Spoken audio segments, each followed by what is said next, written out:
You want to learn how to cut down a tree? Yeah. Okay. Gonna do your formal introduction? Does the framing look good? Or? Oh, it's beautiful. Today we're gonna.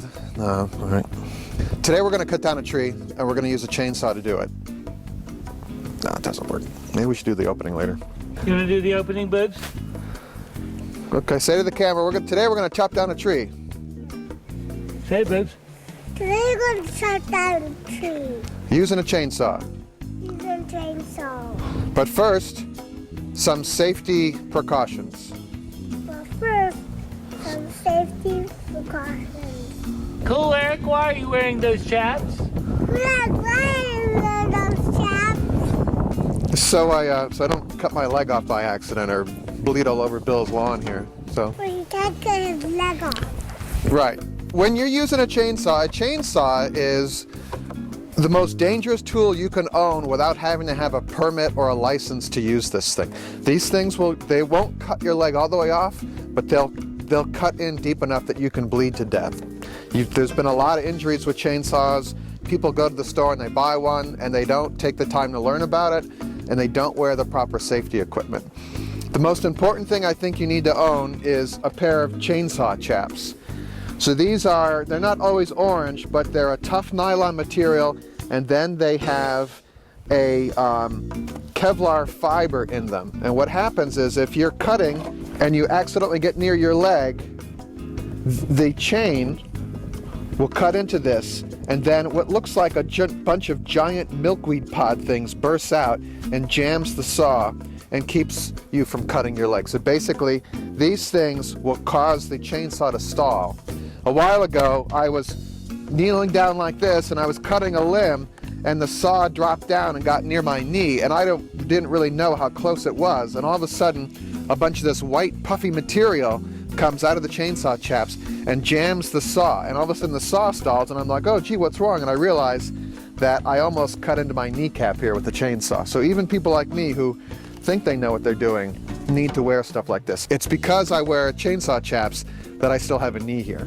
So it should be noted that Eric is being ably assisted by his friend Bill, Mr. Puttanesco, right? We have to thank Bill for running the camera today once again. You need to have ear protection and eye protection when you're running a chainsaw. You might not think you need ear protection, but the drone of that chainsaw can start to diminish your hearing. Eye protection, ear protection. We're gonna cut down a tree. I can barely hear myself, it sounds weird. I gotta take that off. We're gonna cut down a dead tree in Bill's yard that is right smack near the lawn. It's a little bit of a danger of dropping onto his garage. Ordinarily, I'm not a real advocate of chopping down dead trees unless they're in the way or unless they're in danger of falling on a building or something, because dead trees in the woods are great for birds, because birds are typically cavity nesters or they're limb nesters, and dead trees are great for that. Woodpeckers will poke a big hole in a tree for their nest. Then the next year, some other cavity nester that doesn't poke their own hole will go in there and they have a nest in there then. So, when you're building birdhouses, you're building a substitute for a dead tree. So if there are dead trees on your property and they're not in the danger of anything, just leave them up, because they'll eventually fall.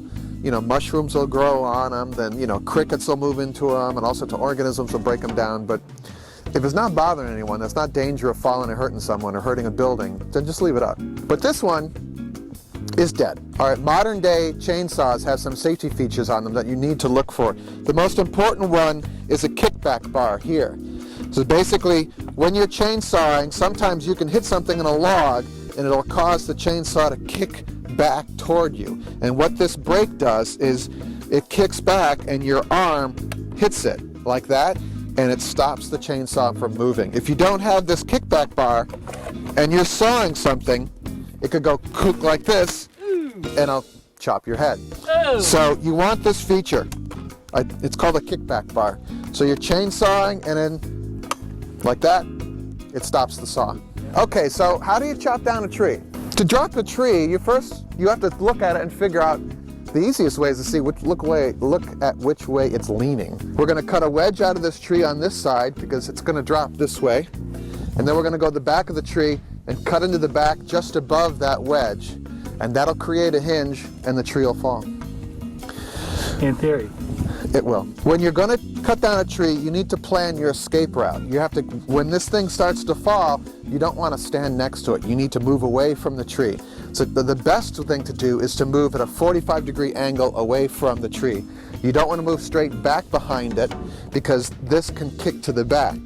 All right, now, Eric, you made a somewhat boastful challenge yesterday that you're going to mark exactly where the tree is going to drop. I am. We're going to pick a point here. I'm going to see how close I can get the tree to dropping right there. All right. So, double or nothing? $5. Sure, I'll bet you $5. $5. I'm going to drop it right here. Where? Let me get a stick and I'll mark it. Let me get a better stick. Cool, Eric is going to. It's going to go right there. Right there. I have a $5 reward. Okay, this is our mark. Okay, there. No! As long as Henry doesn't bite the mark. Look at cool Eric and say, yikes! Yikes! We send the boy in the house with the dog. That way we don't have to explain to his mother why we flattened him with a tree.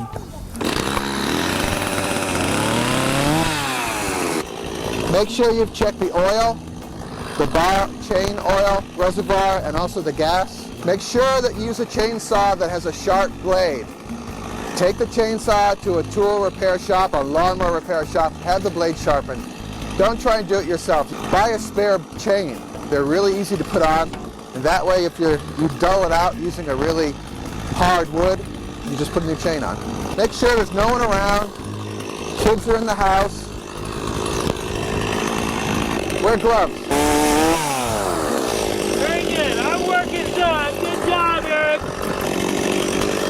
Okay, we're going to cut our wedge.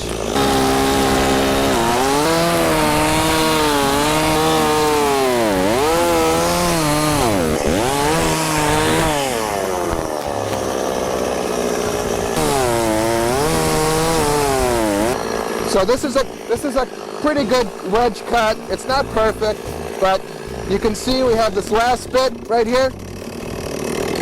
We're going to make that cut. The tree will drop pretty close to where we said it would drop. My chain's getting a little dull. I got to change the chain.